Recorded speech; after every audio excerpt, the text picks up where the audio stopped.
Olá pessoal, tudo bom? Aqui é Adriano, o amigo Panda da Panda Titã Informática, e hoje a gente vai dar continuidade àquela série de vídeos que está no nosso canal, que é tudo sobre vírus. E hoje a gente vai ressuscitar um mito aí que muita gente já está ignorando faz tempo aí, pelo menos há uns 8 ou 10 anos, que é a questão de vírus de boot, tá? Vírus de boot ainda existem, tá? Malwares mal intencionados ou até em forma de vírus tradicionais ainda estão circulando por aí na internet ou em mídias e podem danificar o boot do teu computador, como eu vou explicar no final desse nosso tutorial. Mas antes da gente prosseguir, não esqueça de deixar o seu like que está passando aí na tela, tá? Para que a gente possa aparecer mais aí nesse mundão aí do YouTube, para ganhar mais espaço e a gente ensinar mais conhecimento tecnológico para vocês. E para isso você tem que se inscrever aí, ó, no nosso canal, aqui do lado, tá?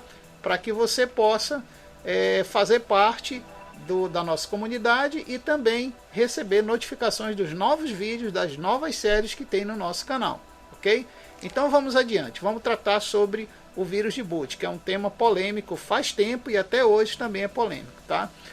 Vale lembrar que o vírus de boot ele começou a surgir aproximadamente em 1978, porque final da década de 80 as primeiras mídias magnéticas começaram a serem fabricadas e a serem utilizadas nos primeiros Macs e nos primeiros computadores da IBM, né? E a gente, como está mostrando aqui no nosso texto, ó, os primeiros tipos de formato de mídia magnética que foram atacados são os formatos aqui de discos de 5 1/4, né? Como a gente está vendo aqui, aproximadamente em 1978. Então esses disquetes aqui, que a gente vai ver agora, ó, esses disquetes eles eram muito utilizados naquela época, principalmente esse grandão aqui que a gente está vendo, ó, que era os discos de 8 polegadas, até porque os grandes servidores naquela época, já no final da década de 70, já utilizavam essas mídias que eram os discos mais ou menos desse tamanho aqui, ó, como você pode ver aqui na minha mão, tá? Foram reduzindo com o tempo para o tamanho de 5 1/4 de polegadas, como você pode ver aqui, né?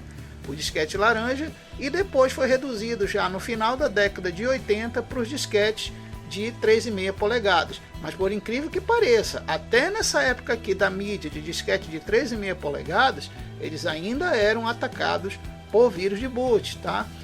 Eu trabalhei muito na recuperação de dados de mídias que foram atacadas, que ninguém conseguia mais acessar os dados do disquete, porque o vírus foi lá e simplesmente fez com que algum programa que ficasse no boot atrapalhasse até a leitura inicial do disco, caso o disco mesmo não fosse o sistema operacional principal do sistema do computador, ok?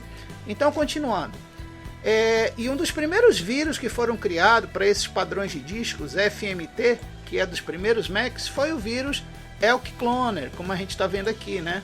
O vírus Elk Cloner, a gente tem até uma imagem dele aqui, como a gente pode ver, ele mostrava essa mensagem, vamos ampliar um pouquinho, ele mostrava essa mensagem quando o usuário do Mac inseria o disquete e tentava dar o boot no sistema. Então é isso que é interessante. Muita gente acha que lá pelo ano de 1984 e 85 o Brain foi o primeiro vírus de boot. Na realidade não, como eu já falei em vídeos anteriores. O Elk Cloner, ele sim foi o primeiro vírus a se alastrar de um disquete para o outro quando você trocava de disquete lá no Mac para tentar resolver o problema, né?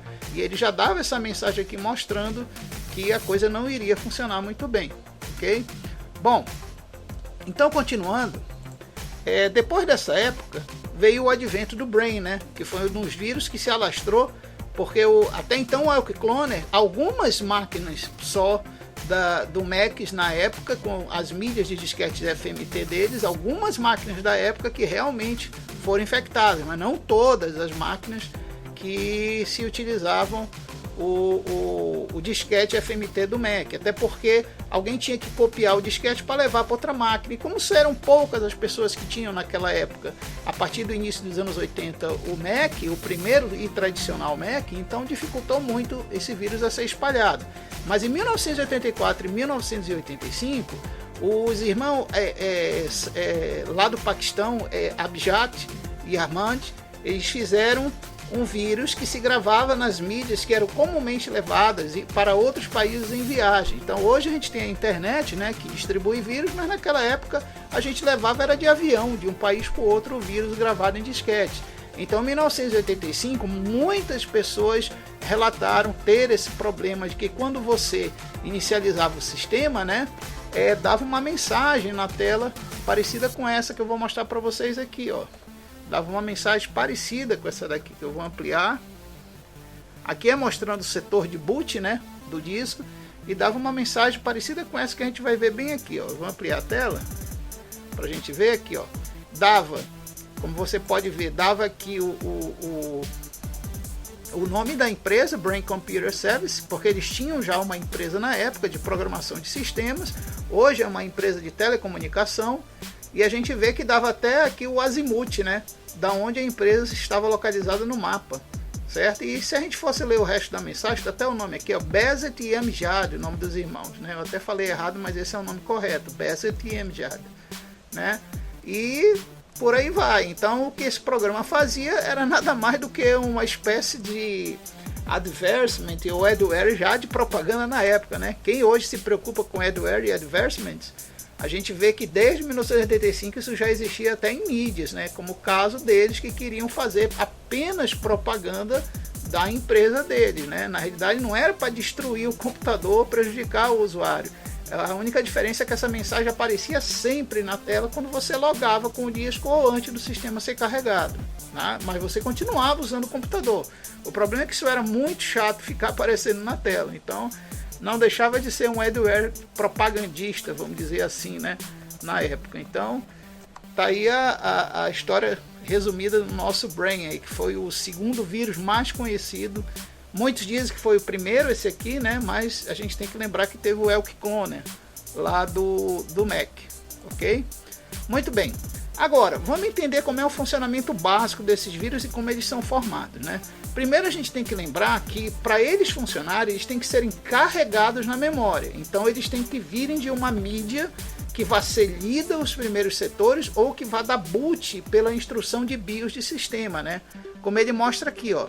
Como estão em modo TSR, quer dizer, são programas que terminam de ser executados e continuam residentes na memória RAM, então, em outras palavras, você coloca o disco, ele lê o setor inicial de boot e o vírus já se carrega aqui em cima para a memória RAM. E ele ficando aqui em cima, ele espera que você insira uma outra mídia para de cima já se regravar nos setores de boot da outra mídia, né? E isso podia ser depurado na época. Quem trabalhava com análise forense digital na época conseguia fazer isso comparando esse endereço aqui de memória, ó. Existia um endereço lá na RAM chamado de 070H, que era um endereço em que todos os softwares que precisavam ler o setor de boot se gravavam nessa área. Então foi por aí que muitos analistas de antivírus conseguiram identificar o funcionamento desse tipo de software que ficava residente na RAM e através desse endereço se gravava na memória, né? E o que acontecia? Acontecia que quem usava na época o sistema MBR de dados, que já era FAT8, FAT12, FAT16, FAT32 e assim vai, todos eram regravados com esse software. E o que acontecia? Tinha alguma coisa que acontecia na hora do boot, ou a máquina não iniciava, ou dava uma mensagem, ou o teu sistema simplesmente não carregava. E ó, fica aí o primeiro alerta. Hoje isso já acontece também em sistemas EFI, como a gente vai ver no final da apresentação, tá? Então, essas máquinas modernas de hoje, notebooks, PCs, né, que já trabalham em sistema EFI, tem que ter cuidado, porque tem vírus já próprio para entrar lá até na BIOS e mudar a chave EFI do teu sistema de carregamento inicial do boot do teu sistema. Então tem que ter muito cuidado com isso daí, tá, pessoal? E eu vou dar até umas dicas depois para você se prevenir ou analisar o problema, tá? Outra coisa interessante é que aqui nesse gráfico de cima, como a gente pode observar, eu estou mostrando para vocês um exemplo como pode acontecer. Muita gente diz assim, não tem como acontecer isso hoje. Por quê? Porque ninguém mais usa mídia magnética, tudo é SSD, tudo é mídia flash, né? Então vem aquela questão, será que isso não pode acontecer também? Pode sim, tá? E eu vou dar um exemplo aí para você ver nesse gráfico de cima daí, tá? Por exemplo, você tem aqui, cadê o mouse? você tem aqui uma mídia flash aqui do lado, ó. Ele tá onde eu estou riscando aqui com o mouse, ó. Você tem uma mídia flash, ok? E essa mídia flash aí, ela tem aqui nos primeiros setores dela, como você pode ver aqui, ó, nesses primeiros setorizinhos aqui, pode haver algum código malicioso gravado, que muitas vezes, dependendo do teu sistema operacional ou do software que está fazendo a leitura dessa mídia flash, pode ser que ele leia esses primeiros setores, tá? E vale lembrar o seguinte, uma coisa que eu não falei, que é bom a gente salientar, deixa eu ver se está aqui no texto. Cadê aqui? Não, ele não está aqui, mas vai estar no próximo slide, tá? Salientar que normalmente os setores aqui que se grava o vírus ou aqui na mídia magnética, geralmente são os 512 primeiros setores, tá? Hoje, vocês vão ver no final desse vídeo, desse tutorial, que existem vírus já que se reprogramam no setor de boot e vão além dos 512 setores. Eles são praticamente mini sistemas, entendeu? Que já são programados para serem carregados e já fazer o trabalho com o hardware total do computador. Então eu vou mostrar no final do tutorial isso aí, tá? Então vamos apagar as marcações. Então o que acontece? Daqui, quando você insere uma mídia flash, seja pendrive ou sei lá, um MSATA 2 que está com esse programa no setor de boot infectado, o que que ele vai fazer? Ele vai procurar na tua mídia interna aqui se gravar também nos mesmos setores, mas antes de fazer isso vai passar pela RAM, tá? Então aqui nesse ponto aqui, ó, ele já vai passar para RAM, tá? Eu vou fazer até um R aqui para a gente lembrar que isso aqui é a RAM. Então carregou, vai para RAM e da RAM já vai para a tua mídia principal, que é a mídia do sistema. E o que é que ele vai fazer, como está escrito aqui, ó? Ele vai se gravar ou de 512 a 2000, deixa eu limpar aqui, ou de 512 a 2048 bytes. Então ele vai se gravar aqui, ó. E na próxima vez que você reiniciar o sistema, pode acontecer do teu sistema não mais carregar ou algum programa ser carregado daqui, e como ele perceber que já está instalado lá no teu HD, como mostra esse exemplo de código aqui, ó, como eu estou mostrando esse exemplo de código, pode ser que ele já execute algo malicioso, entendeu? A gente pode ver nesse código aqui, por exemplo, que existe aqui vários números hexadecimais, ó, né?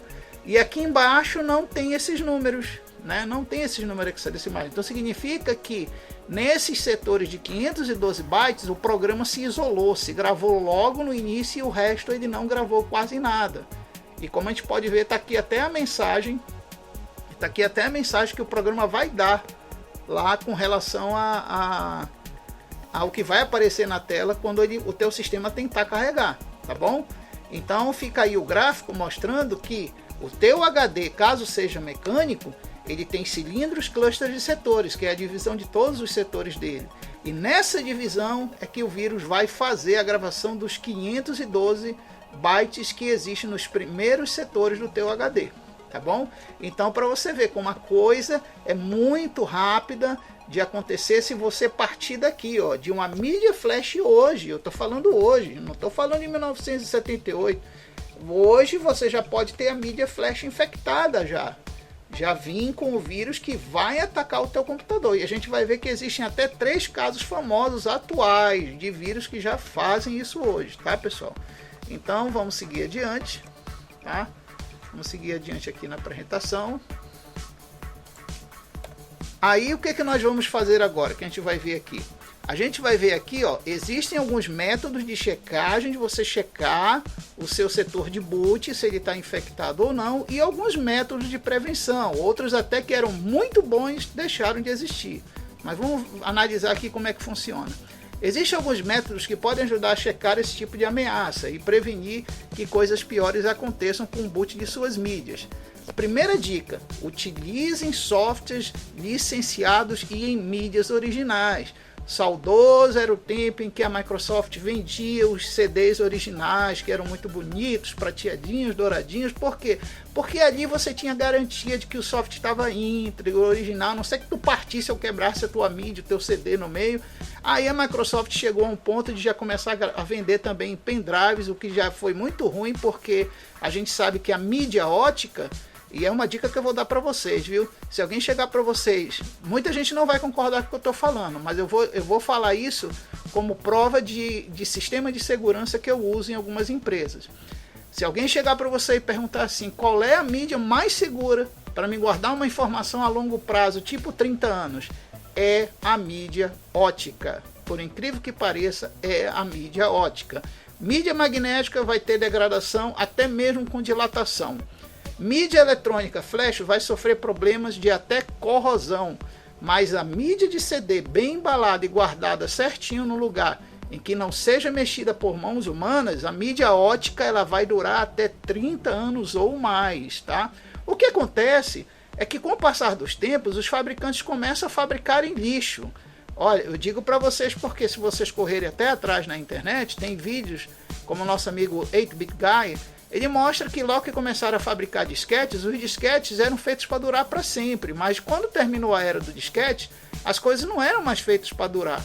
Então a mesma coisa acontece com a mídia ótica. Se você comprar uma mídia ótica mais cara, você vai ter durabilidade, mas se você comprar aquelas que é menos de R$1, aquilo é uma porcaria de lixo de fabricação, tá? Então a ótica ainda é a melhor mídia de segura para você gravar dados hoje, principalmente se não for muito grande, os dados que você for gravar. Então o pessoal que tinha o CD original do Windows tinha a garantia de ter uma mídia ótica boa e os dados ali não tinham mais como ser adulterados, porque a mídia ótica, uma vez gravada no formato RW, quer dizer, desculpa, no formato R, que é apenas record, não é recordable ou re-recordable, é apenas record, você só vai gravar uma vez e ali não tem mais como alterar a informação, a não ser que você passe para outra mídia e edite antes de passar. Então procure usar softwares licenciados, atualizados e com mídias originais, tá? Outra coisa, se você tiver um computador velho, aí vem um lance legal, porque você não vai precisar jogar muitos computadores no lixo. Pega um computador velho, ou middle-end, ou porte médio, e deixa ele só para fazer rastreamentos ou análise forense de dados. O que é? Você pegar uma mídia que alguém trouxe, trouxe um pendrive, trouxe um CD, trouxe um disquete, um HD externo, ou um HD para incluir lá dentro da máquina. É sempre bom você ter um outro computador ali paralelo, onde você vai fazer o escaneamento, você vai escanear com algum antivírus, analisar com alguns softwares, que eu vou até mostrar aí alguns, né, para ver se tem alguma anomalia aí, tá? Eu tenho uma empresa que ela pede isso de mim, toda vez que o pessoal do suporte dos desenvolvedores do sistema que vai lá instalar alguma coisa, às vezes eles instalam vírus, então eu tenho que ir lá escanear o sistema deles ou o software que ele está trazendo para ver se não tem alguma anomalia que vá danificar os computadores de lá. Então é importante você sempre checar os dados que vão ser utilizados no teu servidor ou computador principal através de uma outra máquina, nem que seja uma máquina mais simples ou mais velha, tá? Outra coisa, aí vem a questão agora, como é que eu posso verificar o meu setor de boot da minha máquina ou do meu sistema e como é que eu posso fazer uma cópia dele para garantir que se houver alguma coisa de errado eu possa fazer comparações ou eu posso até restaurar essa cópia da mídia do meu setor de boot, né? Bom, você pode fazer o seguinte, aí no caso eu vou dar uma explanação sobre essa questão nos 4 sistemas principais nos 3 sistemas principais que existem, que é o Linux, o Windows e o Android, tá? No Linux tem um recurso muito legal, que é o comando chamado xdump, que o xdump ele pega qualquer arquivo, qualquer mídia e te faz um dump em hexadecimal e em ASCII do conteúdo da quantidade de memória que você quer ver a partir do início, né? Então o xdump funciona assim, você dá sudo xdump, o nome do dispositivo, quem conhece Linux sabe que o nome do dispositivo pode variar, aqui SDA, SDB, SDC e assim por diante, e você usa o parâmetro -N512, por que eu estou colocando aqui 512? Porque 512 é o início do setor principal de boot, e o -C é justamente para mostrar como ficariam as informações na tela, tanto em hexadecimal quanto no formato humano, que é o formato textual, tá? Então o que nós vamos fazer? Vamos verificar isso aqui na minha máquina, tá? Eu vou chamar aqui um terminal, certo? Só que eu vou chamar mais outro, vamos abrir mais outro, opa, aqui, E aqui no terminal vamos dar o comando, né? Vamos dar o comando. Opa, sem querer eu fechei. Vamos maximizar aqui ele. E vamos dar o comando sudo. Eu vou até ampliar um pouco para vocês verem melhor. Vamos dar o comando sudo xdump, né? /dev /sda, que o meu HD interno, aquele que fica dentro, geralmente no Linux é chamado SDA, né? E eu vou pedir para ele mostrar do dispositivo em si. Por que eu estou pedindo do dispositivo? Porque eu não vou pedir de uma partição específica. Se fosse partição específica, eu colocaria aqui 1, 2 ou 3 ou outro número qualquer. Eu estou querendo SDA porque ele vai pegar o disco natural em si, a sequência de setores naturais do disco, já que é o disco principal. Então vamos colocar o parâmetro -n 512, que são os primeiros setores, -c, né? Então quando a gente der o comando, vamos dar assim aqui, certo? E ele já mostra num formato aqui que é mais inteligível pra gente, ó. Como você pode ver, ó. Aqui ele mostra e aí vem a pergunta: como é que eu sei que isso realmente é o setor de boot? Bom, quem trabalha com Linux sabe muito bem que o gerenciador de boot natural do Linux é o grub, né? Ele funciona como se fosse aqueles antigos MBRs de outros sistemas DOS, né? Então o grub aqui, como ele mostra, ó, ele tem uma mensagem aqui nesse código indicando que ele é do grub. Então eu sei que o disco está normal, eu já sei que esses setores realmente, todo esse código programativo aqui, ó. Então o que é que ele faz? O computador, na hora que você liga a máquina, ele lê todo esse código aqui, tá? E executa indexado para o reader como se fosse um grub. E aqui já começa até o tratamento de erro, como você pode ver aqui, caso a máquina não consiga subir o sistema, né, a partir do boot. E eu tendo uma cópia disso, eu posso comparar visualmente, lado a lado, com qualquer outra análise que eu fizer, ou então eu posso salvar isso numa cópia de arquivo e depois reaproveitar. Aí vem a pergunta: como é que eu vou salvar isso numa cópia de arquivo, né? Bom, então aqui, como a gente pode ver na nossa apresentação, vamos voltar para cá, a gente pode fazer o mesmo comando, tá? O mesmo comando, mas usando este parâmetro aqui, ó, que está mostrado aqui, ó, usando este parâmetro aqui no final do comando e mandando o conteúdo para um arquivo TXT, ok? A vantagem disso é que você vai ter um arquivo comparativo com a informação que saiu na tela. Então você está apenas dando uma saída do comando para um arquivo que você pode utilizar depois, ok? Então vamos fazer isso na prática para a gente ver como é que funciona, tá? Então vamos voltar lá para o nosso terminal, dá lá para ele, e aqui a gente vai dar o mesmo comando, certo? Só que a gente vai acrescentar no final, indicando para salvar num arquivo, vamos chamá-lo de bootsector.txt, tá? Opa, .txt. Então, pronto, se eu der um comando aqui para listar, eu já tenho aqui o arquivo salvo, bootsector.txt. Tanto que se eu der um comando para visualizar o conteúdo dele, como você pode ver aqui, ó, é exatamente aquele conteúdo lá que a gente visualizou com xdump. Então você vai ter a cópia desse arquivo justamente para fazer a comparação, caso tenha alguma coisa errada e você carregue por uma live Linux e pela live você faça essa comparação aí dos dados que estão salvos, ok? Bom, outra maneira também de você ver, lembra que eu falei aqui atrás, deixa eu voltar aqui para vocês, tá? Deixa eu voltar aqui. Lembra que eu falei aqui atrás, ó, que o vírus ele vai procurar modificar alguma coisa no endereço de memória aqui, quando você inserir uma mídia infectada, ele vai se carregar para esse endereço aqui. Então existe um comando que ele mostra os endereços do kernel que são alterados pela última ação do sistema. Então se alguma coisa alterar os endereçamentos de memória ou se gravar no disco, geralmente o kernel do Linux ele salva esse estado no chamado de kernel in memory. Então você pode ver esse memory do kernel das últimas alterações usando um comando bem simples, tá? Você pode fazer dessa forma aqui, ó, como eu mostrei anteriormente, ó. Você pode usar o comando head, tá? O comando head devmain é aqui nesse setor do teu disco onde vai ser gravado as últimas alterações de memória, como log do kernel ou transação de memória virtual do kernel, e você dá um xdump-c justamente para fazer a análise desses dados naquela forma que a gente acostumou a ver ainda há pouco, né? Então vamos lá. Então a gente vai para o terminal, né? Vamos aqui para o terminal novamente. E aqui a gente vai dar aquele comando lá. Vamos dar o comando sudo head /dev /main. Opa, main de memória.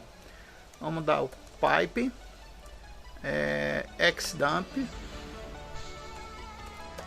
-c, tá? Então vamos ver qual é o resultado que ele vai dar. Se por acaso eu tiver esse estado que ele vai mostrar aqui, ó, esse estado é o que ele mostrou da memória inalterada. Você vê que tem poucas alterações aqui, a maioria dos bytes estão tudo em 0, né? Como você pode ver aqui, ó, as últimas alterações. Então ele não mostra toda a memória RAM. Ele está mostrando até aqui que teve um acesso, ó, ao barramento de dados, né? Ao barramento de dados de armazenamento. Então ele mostra aqui um log de tudo que foi transacionado entre a RAM e o kernel do Linux. Então vamos supor que agora eu insira o pendrive ou o disquete ou outra mídia ou um HD externo que esteja com o vírus de boot. Então o que é que eu vou fazer? Eu vou pegar essa lista, vou inserir o dispositivo e eu vou rodar novamente o comando e comparar se houve alterações, né? Se houve alterações, eu vou saber nessas alterações que aparecerem, eu vou saber se alguma coisa passou para dentro do disco ou se gravou no disco no momento em que eu inseri a mídia, tá? Então você tem que pegar trechos como esse daqui que eu mostrei para vocês, ó. Por exemplo, aqui ele está mostrando que acessou o meu HD externo, o meu HD interno Toshiba, né? Agora o caso aqui, por exemplo, ele mostrou que acessou um barramento de endereçamento RAID da minha máquina, né? Então você analisa isso direitinho, porque aí pode ter uma pista de algo que se gravou da unidade que você inseriu para dentro do seu computador, tá? Então é bom usar esse comando para você fazer esse tipo de análise aí, ok? Então voltando aqui, a gente vê que essas dicas aqui para o Linux é muito essencial para você ter essa comparação do que vai acontecer antes da mídia ser instalada e depois da mídia ser instalada. Já no caso do nosso amigo aqui, o Windows, né? O Windows é complicado porque naturalmente ele quase não tem ferramentas para esse tipo de análise. Então geralmente você tem que ter um outro software, né? E os softwares mais utilizados, principalmente na questão de manutenção técnica, é o Hyren's Boot, como você está vendo aqui, e o sysinternals da própria Microsoft. O sysinternals é legal porque ele dispõe de diversas ferramentas que você pode utilizar para fazer análise forense e digital de tudo que acontece no teu Windows, né? Bom, eu tenho aqui uma máquina virtual. Vamos abrir aqui as máquinas virtuais. Não é essa. Deixa eu abrir aqui onde é que ela tá. Tá aqui. Então vamos abrir primeiro o Hyren's, que eu tenho aqui marcado, ó. Você pode ver, eu tenho marcado aqui na minha máquina virtual, né? Então vamos iniciar aqui o Hyren's e aguardar ele iniciar. Deixa eu só dar uma pausa no vídeo para não perder tempo dele iniciar. Bom, então vamos ampliar aqui a máquina virtual, né, do Hyren's. Essa é a versão moderna do Hyren's, para quem não conhece, é chamado Hyren's Boot PE, tá? E aqui, se você estiver rodando ele, dando boot por uma live, ou por um pendrive, ou por um CD, que essa ISO pode ser gravada no pendrive ou CD, você vai ter aqui N ferramentas para você trabalhar em cima da depuração de dados do teu Windows ou corrigir problemas do teu Windows, né? Como por exemplo aqui, ó, você vem em todos os programas e você tem aqui, ó, N opções que permitem você usar para manutenção. Por exemplo, se eu for aqui em ferramentas do disco rígido, Hard Disk Tools, eu vou ter aqui a opção de Disk Explorer, né? E vou ter também aqui de Data Recovery, né? Mas vamos aqui em Disk Explorer. E aqui eu tenho um programa que já me mostra recursos para me explorar o disco, né? Mas vamos ver aqui, tem uma outra opção que não é explicitamente com disco rígido, mas sim com análise da MBR, que é exatamente o que a gente quer, que é aqui, ó, é o MBR. E aqui tem um sistema chamado Bootice. O Bootice, ele vai te mostrar aqui o disco rígido. No caso aqui nós estamos usando um disco rígido virtual, já que é uma máquina virtual. E bem aqui tu tem uma opção chamada Sector Edit, que você pode ver os setores editados do teu disco, ou editar os próprios setores, né? Aqui, como eu estou usando numa máquina virtual, ele está me dando aqui em cima, como você pode ver na mãozinha aqui, ó, ele está me dando o setor 0, certo, do disco, mas eu posso editar qualquer setores do disco. Bom, se eu tiver realmente numa máquina, eu posso exatamente aqui fazer alterações, mas aqui está mostrando tudo 0 porque eu estou numa máquina virtual, né? Que não é os setores físicos reais da minha mídia do sistema que está rodando como base aqui da virtualização, ok? Mas o mais interessante é que se eu tiver a cópia dos dados originais da minha partição, ou do setor 0, ou do setor que estiver sendo mostrado aqui, por exemplo, eu vou pedir para ele mostrar o setor 100, né? Então ele mostraria aqui os dados do setor 100 e eu poderia editá-los para corrigir com a cópia que eu tenho visual dos setores originais de boot. Como? Escrevendo aqui os valores, né? Por exemplo, vamos supor que aqui fosse EF, então eu escrevo EF. Aqui fosse F1, então eu escrevo F1 e aí vai, entendeu? Por exemplo, aqui vamos supor que o valor correto seria EA, então eu coloco aqui EA, né? E ele vai mostrando aqui os setores. Se eu escrever, digamos, alguma coisa relacionada a dados realmente de textos, eu teria que saber qual é esse valor. Ou então eu posso vir aqui diretamente desse outro lado e escrever o texto, né? Por exemplo, ele já vai colocando aqui em hexadecimal o que eu quero. E isso se eu tiver a cópia comparativa do setor de boot e comparar visualmente lado a lado e editar. Então, isso é uma maneira que eu tenho de como corrigir qualquer eventual corrompimento, alteração ou ataque de vírus no setor de boot, tá? Aí vem aquela questão, mas como é que eu posso salvar, caso eu tenha aqui sendo mostrado os valores corretos do setor de boot? Como é que eu vou poder salvar isso daí? Muito simples, eu tenho aqui em cima essa opção, que é justamente para salvar um arquivo. Eu dou o nome ao arquivo, né? E aqui eu digo quais setores, de quais setores a quais setores salvar. Como o setor de boot, eles são geralmente os 512 primeiros setores, eu vou colocar aqui de 0, ok, a 512. E aí eu dando backup, ele já salva automaticamente nesse arquivo os dados do setor de boot. E se um dia eu quiser regravar esse setor de boot novamente, para isso eu tenho essa outra opção aqui em cima, ó, restaurar de um arquivo. Aí eu venho aqui, busco lá o arquivo que eu quero restaurar, que é esse teste, né? Cadê o teste aqui? Onde é que ele está gravado? Onde foi que ele salvou o teste?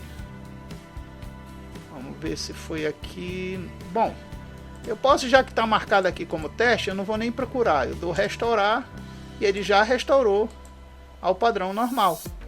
Ele até pergunta, ó, se que os setores foram modificados. Deseja salvar alterações? Sim, aí ele salva as alterações. Então, é uma maneira que eu tenho de restaurar setores do HD, caso seja o setor de boot, que tenha sido danificado pelo vírus, ok? Então, esse programa Bootice é muito bom para isso daí, ok? Tem um outro programa também aqui no HarisBoot, que dá para se usar para essa finalidade de análise, que é esse aqui, ó. Cadê? É esse EasyBCD. Esse EasyBCD, para quem não conhece o que é o BCD no Windows, o BCD ele nada mais é, aqui a gente bota para português, o BCD ele nada mais é do que aquele editor de menus de inicialização que o Windows tem. Geralmente quem tem mais de um Windows ou mais de um sistema na máquina ou mais de um Windows instalado, geralmente vai ter um menu lá de inicialização que no Windows é chamado de BCD. No Linux nós chamamos isso de menu grub ou ajuste de CNF de grub. Então aqui você pode editar, caso o vírus ele danificou o teu BCD do Windows, o teu menu, tu pode editar por essas opções o teu menu e corrigir qualquer coisa no teu menu. Tá? Então vai ser muito útil aqui no Haris. Isso sem falar as outras ferramentas que você tem aqui para você tentar corrigir o teu sistema, tá? Como por exemplo em System Tools, você tem coisas de atributo, de registro do Windows e assim vai. São vários outros programas que você tem, mas o foco aqui é a gente mostrar aquele Bootice que dá para você fazer uma cópia e restaurar o boot caso ele seja atacado por um vírus de boot, ok? Bom, então a gente vai desligar essa máquina virtual né? Desligamos aí a máquina virtual, porque a gente vai para a segunda máquina virtual, que é justamente a máquina que a gente vai usar o Windows para mostrar os sysinternos, que é aquele conjunto de ferramentas que eu falei do Windows, ok?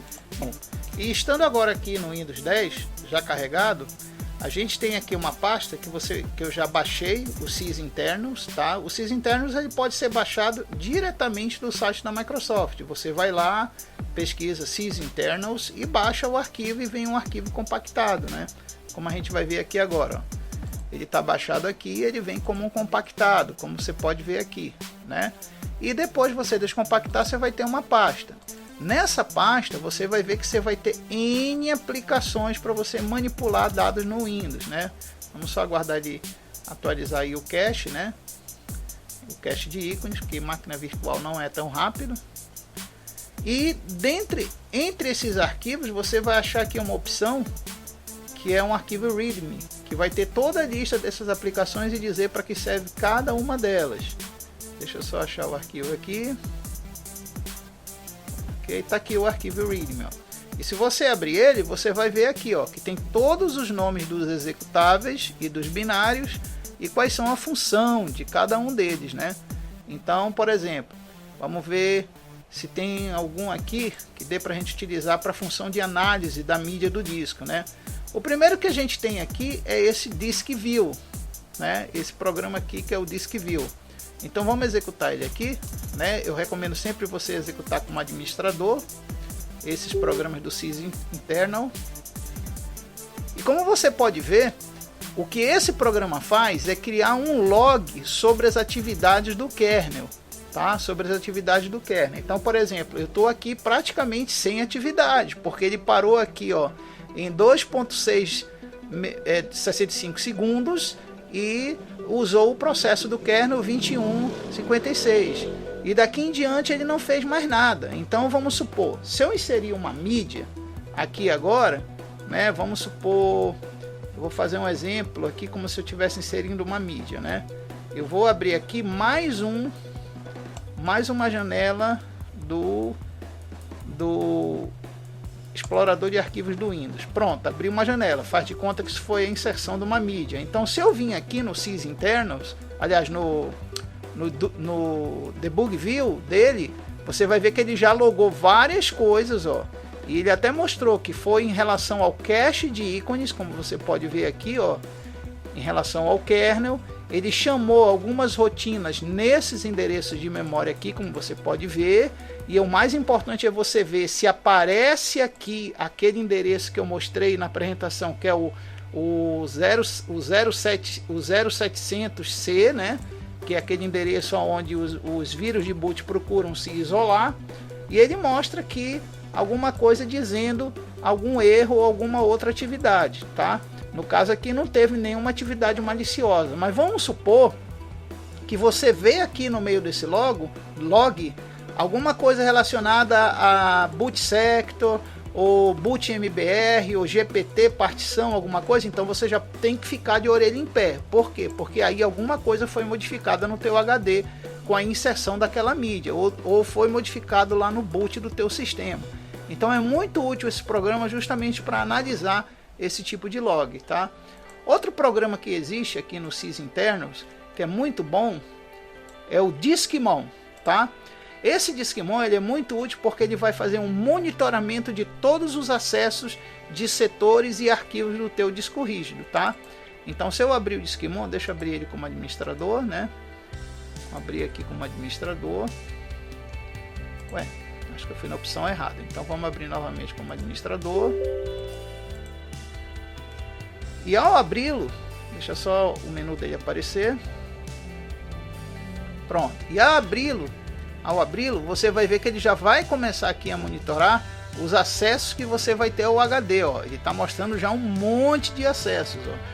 Ele vai logando um monte, já mostra a questão de escrita e leitura do teu HD.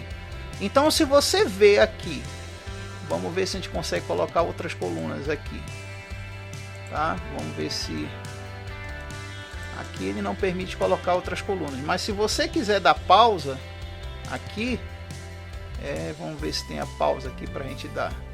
tirar o auto scroll, tá? Você só tira o auto scroll.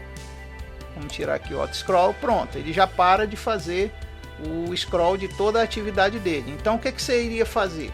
Você iria pegar a sua mídia magnética, ou o seu pendrive, o seu HD externo, você vai conectar no seu computador, né?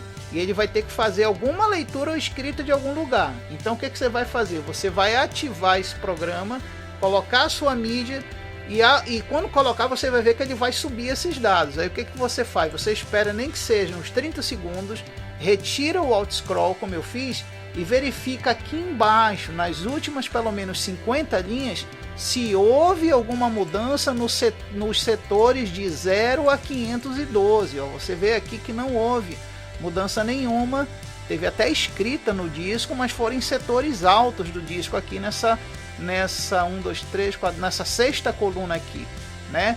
E ele mostra até a quantidade de dados, a quantidade de setores que foram gravados a partir desse setor aqui. Então, se por acaso nessa lista aparecer aqui setor tudo com 0, ou setor 100, ou setor 200, ou setor até 512, significa que alguma coisa se gravou no seu setor de boot do teu sistema.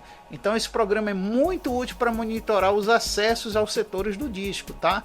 Então, fora esse programa de Esquimon, existem vários outros programas aqui que podem ser úteis no monitoramento da atividade do teu sistema do Windows. Eu só não vou falar de todos porque tem finalidades aqui que não é com relação ao nosso vídeo, que é sobre vírus de boot, ok? Então, vamos sair agora aqui do Windows, desligar e continuar a nossa apresentação, pessoal. Bom, então continuando a nossa apresentação, vamos falar agora do Android, né? O Android, muita gente vai dizer, mas o Android tem setor de boot, tem coisas parecidas como de computadores igual de boot? Ó, o Android ele não tem essas mídias que são idênticas às mídias, internamente as mídias como o computador tem, que é o disco rígido, o SSD. Ele tem lá um conjunto de EPROMs que podem ser reprogramadas. Mas veja bem, as EPROMs que estão lá, que podem ser reprogramadas, que vem já com o núcleo do Android, vem todo o sistema de segmentação, vamos dizer assim, tecnológica dele que existe, né, os pacotes e tudo mais, o menu até daquele que a gente quando vai fazer hard reset a gente entra naquele menu, mas a gente sabe que todo aquele núcleo, ou 90% daquele núcleo que está lá, é protegido contra alterações. Mas e aí? Quando alguém quer fazer uma alteração profunda no Android, como é que faz? Faz o que eu estou falando aí no texto. O pessoal costuma fazer o rootamento, ou tornar o Android, liberar o modo root, que muitos chamam até, como no Windows, de modo Deus, que você pode alterar o que quiser lá no Android.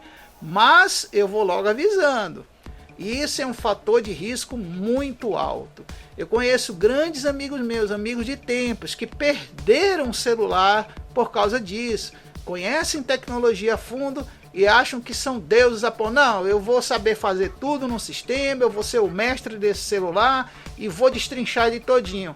Quando na realidade destruiu o celular ou por um procedimento errado ou algum software mal intencionado, ou então alguma coisa que ele navegou na internet, percebeu o modo root do celular, foi lá e ó, matou o celular, entendeu? Por quê? Porque regravou o boot EPROM do celular, regravou toda o EPROM do celular com coisas criptografadas ou com dados que não tem nada a ver com o sistema do Android. Aí o celular nem carrega mais, fica em looping ou não carrega.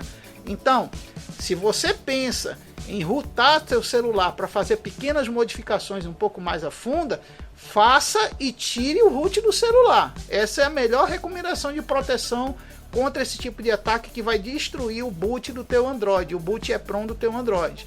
Então o ideal é rootar para fazer o que você quer e tirar o modo root.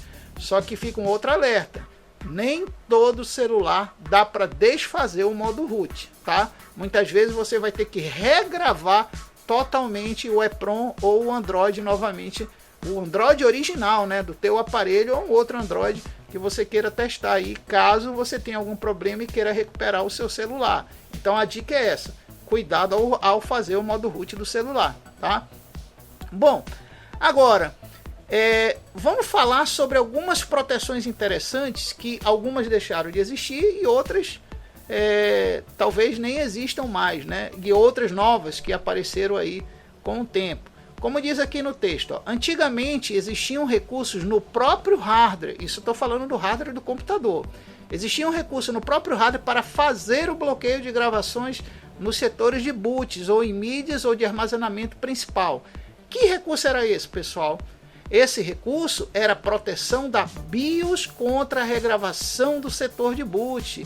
Tinha até opções que protegiam a própria BIOS contra o ataque do vírus que vinha do setor do boot, né? Como a gente vai ver aqui nesses desenhos que eu vou mostrar para vocês aqui, ó. Deixa eu ver se eu acho aqui, vamos voltar.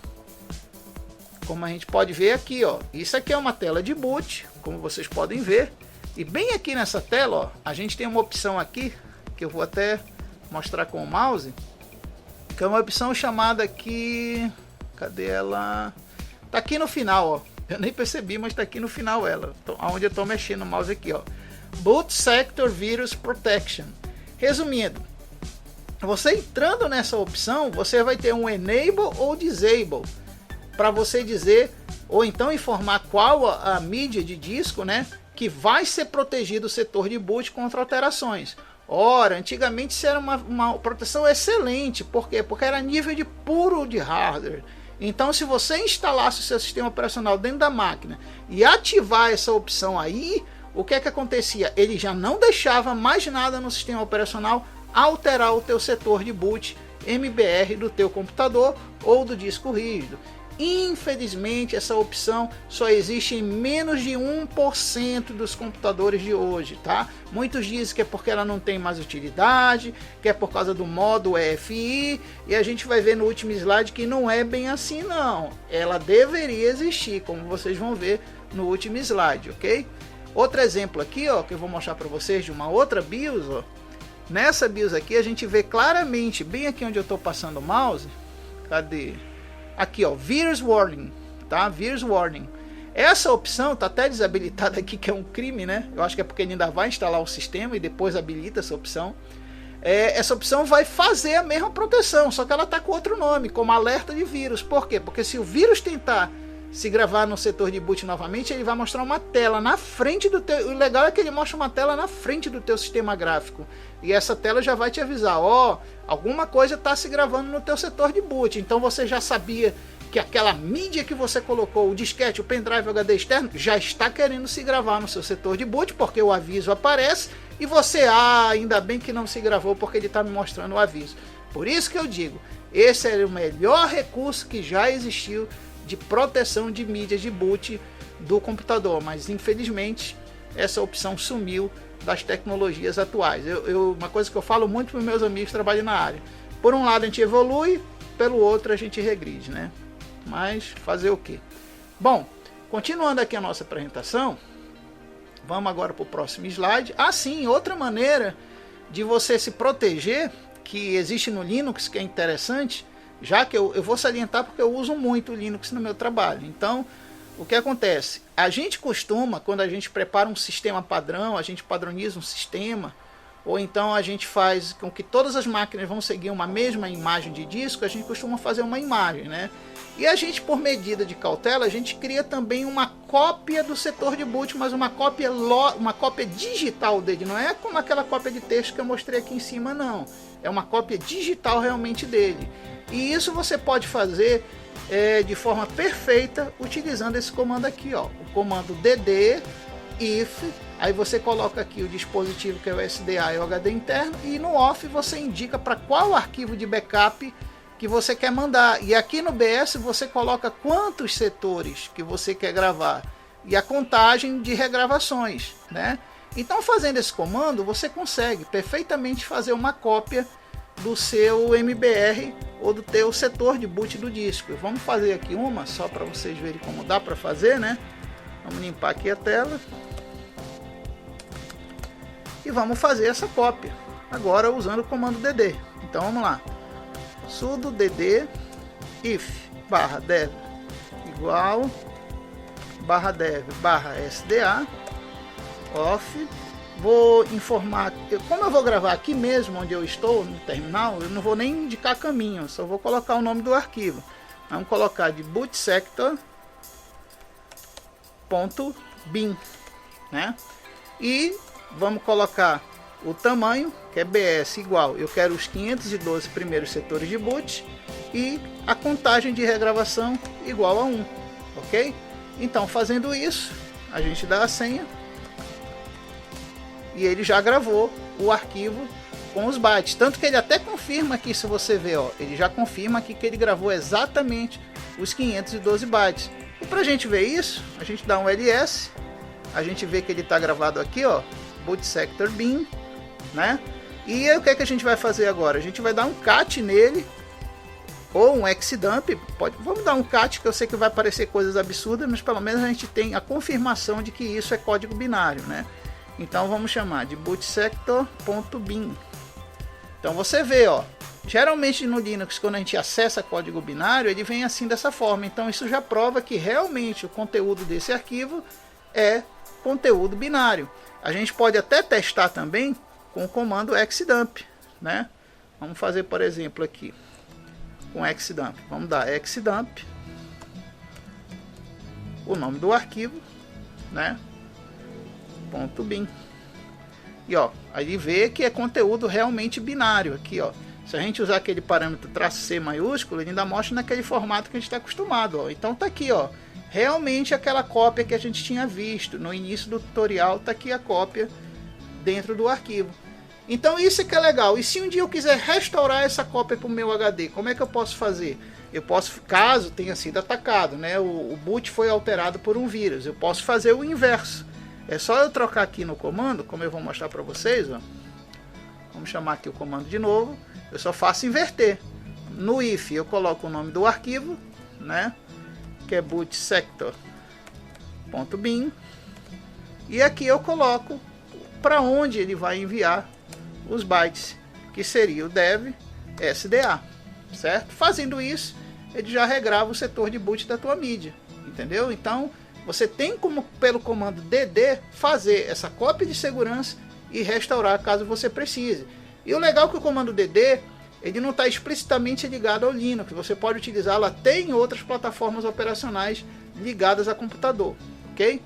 Bom, então voltando aqui para a nossa apresentação, vamos para o próximo slide, que agora vem uma coisa muito interessante a ser discutida, pessoal, tá? É a questão de cuidado, como diz ali, ó, cuidado, vírus de boots e bootloader, quer dizer, vírus de bootloader, não só de boot, mas de bootloader. Para diferenciar bem, vamos fazer o seguinte: boot nós sabemos que é aqueles primeiros 512 setores lá do início do HD. E bootloader é algum arquivo do sistema que depois que é lido o setor de boot, ele gera um gerenciamento de carregamento de outros arquivos do sistema.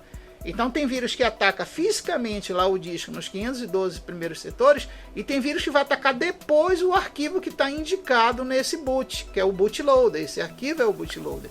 Então toma cuidado, que ainda existem, tá? Eu citei aqui no texto para vocês alguns casos de gente que comumente que usa Linux ou que usa Windows constantemente está tendo problemas e não se atinam que o problema pode estar acontecendo por um ataque de vírus que usa exatamente o setor de boot e o setor de carregamento do sistema, e às vezes até estraga a mídia, como é o caso que eu vou citar aqui, ó, partições que deixam a dar boot do nada. Quer dizer, você tinha lá o sistema e depois ele diz que não tem setor de boot. Quer dizer, você apagou o setor de boot? Não, foi algum software que você rodou via internet ou você rodou no computador sem perceber, que foi lá e apagou o setor de boot, entendeu? Ou transforma sua mídia em RAW. Gente, muita gente acha que quando uma mídia Windows se transforma em RAW, a pessoa acha, é defeito da mídia. Ó, eu já peguei HDs que estavam com menos de um mês de uso, não tinha acho que nem 2 semanas. O cara instalou um sistema, rodou feito peru doido na internet e o HD virou o formato RAW. Tá na cara que isso foi ataque, não é problema de mídia. O HD não estava nem com 48 horas acumuladas de uso, entendeu? Até em notebooks isso acontece. Então tome cuidado, que muito dessas transformações da mídia em RAW é por causa de software mal intencionado ou scripts que rodam em páginas mal intencionadas da internet ou programas que você pega como vírus de boot aí no teu computador, tá? Bom, outra coisa que acontece muito, são sistemas que indicam falha de leitura CRC ou erro Quark de I/O. Ó, isso a gente vê muito no Linux, tá? A gente vê muito que às vezes um pendrive, às vezes uma outra partição, um HD externo ou um HD adicionado, seja no modo RAID ou no modo SATA, ou um MSATA 2, que diz lá que qualquer coisa que tu tente salvar em qualquer pasta ou regravar com qualquer comando, ele dá erro Quark de I/O. Gente, quando isso acontece, significa que a tua mídia, depois que botou, ela foi trancada. Ela foi mudada alguma permissão natural ou atributos naturais do Linux por algum software desconhecido que você não está vendo. E a gente sabe a nível de estrutura Linux que esses atributos e as permissões, no caso de mídia, ficam na primeira segmentação que vem depois dos primeiros 512 setores. Então o vírus aí, no caso, ele está indo além. Aí o pessoal diz assim, vírus no Linux não existe. Existe sim, e nós vamos provar numa aula futura que a gente vai ter aqui, num tutorial futuro que a gente vai ter, tá? Outra coisa que acontece, aí já é voltado para a questão do bootloader, como foi mencionado aqui em cima. Ocorre que algumas áreas da partição do boot, a gente sabe que em Linux existem partições boot e partições EFI, assim como no Windows, né? O Windows hoje trabalha no sistema GPT que ele tem lá, ele se instala o Windows 10 em 5 partições, e dessas 5, 2 é uma de EFI e outra de boot. Essas partições, elas são destinadas a gerenciar o modo de hibernação, o modo de inicialização rápida, o modo de salvamento de estado de sistema e o modo em que o Windows 10 se relaciona com a BIOS para poder ser carregado. Então, isso são chamados de áreas de bootloaders. Então, o que acontece? Existem já hoje vírus que, mesmo não atacando o setor de boot direto dos 512 primeiros setores do HD, ele ataca essas partições aí, tá? Então tomem cuidado, que hoje tem vírus que, além de atacar, como vocês vão ver aqui do ladinho, ó, além de atacar o MBR, ataca esses bootloaders aí. Outras situações que acontecem é em que o sistema carregado é completamente diferente daquele que você instalou. Olha, isso acontecia lá no passado. Você colocava um disquete, desligava a máquina, com outro disquete lá inserido, quando você usava outro disquete, vinha uma outra coisa que não era o sistema que tu estava usando. E isso tinha até o vírus ping-pong da época que fazia isso. Ele se gravava no setor de boot e também em arquivos, e quando você carregava o disquete aparecia um joguinho de ping-pong na tela, né? Interessante isso daí. Então, acontece isso hoje, tá? Eu já vi pessoas que me passam mensagem assim, Adriano, eu liguei hoje meu computador com o Windows 10, apareceu outro sistema. Não é nem a BIOS e nem o Windows, é uma outra coisa. Então, ó, isso significa que o teu EFI do computador já foi reprogramado e ele está carregando um outro sistema na área de boot ou na partição EFI que não é o teu Windows. Então, tome cuidado que isso ainda existe, tá? Bom, e último cenário, acontece quando algo é gravado no setor de inicialização do sistema e daí serve de ponte para afetar outras funções do hardware, né? A gente viu que tem vírus CIRFs, né, que é o CIHFs, que é derivados desde aquela época do vírus de Chernobyl, que eles, além de manipular o hardware, eles precisam de uma ponte para serem sempre recarregados na máquina quando você liga. Então, setores de boot também são usados como ponte de carregamento para esses tipos de softwares maliciosos. E agora vem a parte interessante, que é aqui do lado, ó. É a parte que eu vou falar sobre os 3 vírus da atualidade dos últimos anos, que muita gente diz assim, né, incrédulo, vírus de boot é coisa do passado, não existe nem antivírus, proteção mais, ó, mas deveria, viu? Tá aqui a prova, ó. Tá aqui a prova disso, ó. Deveria existir, tá? Por exemplo, em 2012, a empresa Shampoo, com o antivírus dela, e olha que o Shampoo nem é um bom antivírus, tá? Entendeu? Ele foi o primeiro, nem é considerado um bom antivírus, ele foi o primeiro a achar o vírus Shamoon, tá? O Shamoon era um vírus que apaga a pasta do Windows e apaga o setor de boot do teu MBR. Então, para quem tinha o Windows 7, eu já vi muito cliente meu chegar aqui e dizer assim, ó, eu desliguei meu Windows, não fiz nada de extraordinário, desliguei o meu Windows 7 e ao ligar não existia nem mais a pasta Windows. O técnico lá falou que não existia a pasta Windows e o MBR foi pro brejo. Tá na cara que foi esse vírus aí ou similar a ele, tá? Tem até um vírus que faz isso, o nome dele é Petya. Tem um vírus até que vem antes de 2012 chamado Petya, que faz isso também. Então veja só, um antivírus, o Ashampoo, que não é nem muito conhecido esse antivírus, detectou isso. Por que os outros, que são super antivírus, como o Kaspersky, Norton e Avast, são considerados os melhores antivírus, não detectam isso, né? Então é um problema. Hoje, se você for ver as instalações do Norton, do Avast, do Kaspersky, hoje eles reincluíram a opção de proteção de boot. Por quê? Porque está voltando os vírus de boot, ainda mais agora com os malwares de ransomware, tá? Como a gente vai ver aqui por último. Bom, em 2015, a própria Cisco, né, como a gente vê aqui, ó, em 2015, a própria Cisco, que é uma empresa, aí ó, para quem trabalha com IoT conhece a Cisco, né? Análise forense de dados de pacotes de internet, eles são muito bons nisso daí. Existia o vírus Rombertic. O vírus Rombertic, ele apagava todo o disco, tornando o setor de boot irrecuperável. Olha que legal, né? Não existe setor de boot para você, não existe vírus de boot para você, mas tem um, ó, que além ele torna o teu setor de boot, os teus 512 setores do teu HD imprestáveis, né? Legal. Então, tenha cuidado. Vírus de boot existe ainda, tá, pessoal? E agora vamos pegar um exemplo que foi de 2017. Tá? Que foi descoberto por uma empresa de segurança que infelizmente eu não sei qual é o nome dela, por isso que eu não botei aí. Mas esse vírus de 2017, o que ele faz? O Red Boot. O Red Boot é um ransomware, olha só. Ele se instala no Windows e regrava um MBR e criptografa arquivo do sistema. Agora isso que é interessante, é isso que eu vou mostrar o quê? Por que esse vírus ransomware vai manipular a MBR, né? Já que ele quer apenas criptografar o sistema e os arquivos do usuário e quer exigir um resgate. Porque ele vai mais além, gente. Ele evita que teu sistema seja carregado, olha só. Quer dizer, é como se ele desse uma porrada ali na cara do usuário, como dizendo, ou paga ou nem sistema operacional tu vai ter mais. Entendeu? Por aí que você vê como os vírus de boot hoje estão aprimorados e evoluídos, ó. Tanto que aparece essa imagem aqui, ó, como eu vou mostrar para vocês. Aparece essa imagem quando ele ataca a máquina, ó. Vamos ver aqui a imagem. É essa imagem aqui, ó. Então você é atacado pelo Red Boot. O Red Boot altera a tua MBR, criptografa parte do teu sistema e ao religar a máquina, olha o que aparece. Olha que absurdo. Teu sistema não carrega mais, aparece uma tela vermelha com essa mensagem aí, ó. Entendeu? Então, meu amigo, vírus de boot estão mais modernos, mais inteligentes e ainda existem. Ok? Então, papo final, existem. Tá? Existem. Não tem esse negócio de dizer que não existem, não. Tá? Muito bem.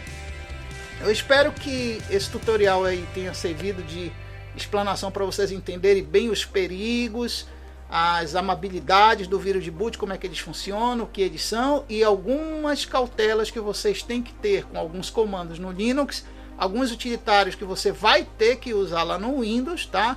Em se tratando de Windows é sempre bom você ver se o seu antivírus tem alguma proteção para o sistema de boot do teu computador, tá? E rezar para que um dia aquela proteção de hardware, de setor de boot volte para os computadores de hoje. Eu acredito que até alguns tenham, mas pode ser até menos de 1% do mercado de computadores que tenham aquela proteção antiga. Então espero aí que tenha sido muito proveitoso para vocês. Peço desculpa aí por alguma coisa. Fica aí o abraço do Panda, paz e amor para todo mundo e a gente se vê nos próximos vídeos do canal. Até mais, pessoal.